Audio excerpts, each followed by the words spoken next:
The other part of the scripture was stood out for me, right? Is where he reminds us that we're precious to God. And he said to the very end, he said, listen carefully so that you can understand the meaning of your vision.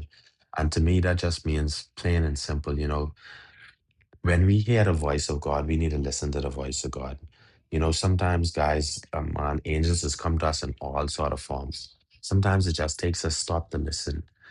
Sometimes that video that you don't understand how it popped up on your timeline, but it's giving you a message from God. Sometimes it could be the homeless man. You just stop and you just talk to him and you ask him how is his day, and he give you a message that could be the Spirit of God.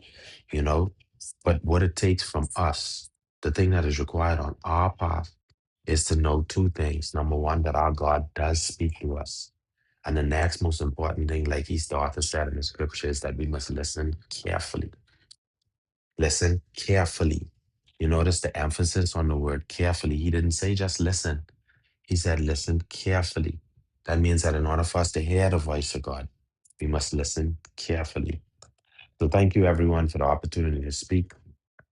Before I go, I just want to give a praise report. No, I wasn't feeling too well. Went to the doctor yesterday because they had me on a bunch of medication for a couple of months. Went to the doctor yesterday, and my wife was there, and the doctor literally asked my wife, like, "What the hell did y'all do?"